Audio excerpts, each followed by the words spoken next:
राज सिंह जी बहुत गुस्सेल थे, गुस्सा बहुत ज्यादा आया करता था, और अपने पास में मुसड़ रखते, मुसड़, लोहे का एक मुसड़ हमेशा पास में रखते, और उस मुसड़ से एक बार एक कवि को मार दिया था, एक पुरोहित जी को मार दिया था, एक अपनी रानी को मार दिया था।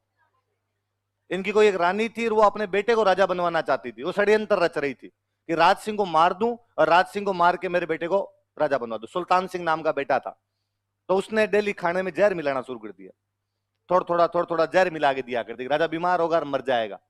राजा को यह बात पता चल गई कि ये रानी मेरे को जहर देके मरवाना चाहती है और अपने बेटे को राजा बनाना चाहती है। राजा गुस्से में गया, पहले तो रानी की खोपड़ी में दी, तो रानी का तो खोपड़ा खोल दिया, फिर कहा उस बेटे को और मारूंगा मैं।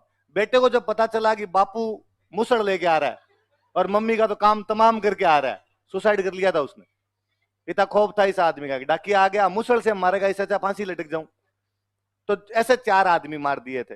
तो कहते हैं राज सिंह जी को पंडित जी के पास गए, पंडित जी को जाग कहा कि पंडित जी पाप तो बहुत ही किए हैं, आप बताओ स्वर्ग कैसे मिलेगा, ये पापों से मुक्ति कैसे मिलेगी।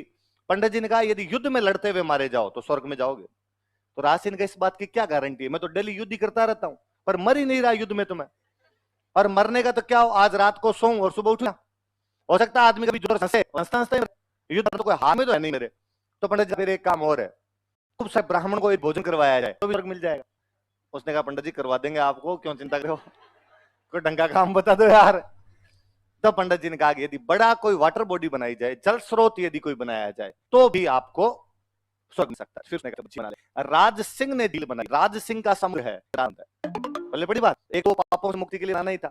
गोमती नदी बनाई गई, कौन सी नदी है, गोमती का पानी रोका था, गोमती का पानी रोके, ज्योग्राफी पढ़ोगे तब और पढ़ोगे। कहते राज सिंह ने कोई एक जैसलमेर शादी की थी, कहां पे शादी की थी, जैसलमेर शादी की थी। तीज के दिन, तीज का त्योहार था, जैसलमेर वालों ने इनवाइट किया, रानी वहां थी और उसने कहा भाई आओ तीज यही मनाएंगे इस बार जैसलमेर। और सावन का महीना, सावन में नदियां बहे, भाई बरसात हो रही, गोमती लबालब चल रही थी और गोमती भरी भी चल रही थी। इस चक्कर में राज सिंह जी जैसे गोमती के पास पहुंचे, गोमती में बाढ़, घोड़े क्रॉस नहीं कर पाएंगे गोमती को, तो क्या किया जाए, तो रुकना पड़ेगा साहब, नदी का पानी रुकेगा, थोड़ा उतरेगा पानी तब जाके क्रॉस कर पाएंगे इसको। इसलिए राज सिंह जी तीज वाले दिन अपने ससुराल नहीं जा पाए, इसलिए राज सिंह जी को गोमती पे बड़ा गुस्सा था और कहा गोमती ने मुझे रोक लिया था, मैं गोमती को रोक दूंगा। तो बाद में गोमती को रोक के कौन सी झील बना दी थी, आई बात समझे, तो कौन सी नदी रोकी, तो गोमती के प्रति तो वो गुस्सा निकाल रहा था आदमी। झील क्यों बनवानी पड़ गई, क्यों क्यों पापों से मुक्ति चाहिए आपको, इसलिए बनवानी पड़ गई अपने आप में।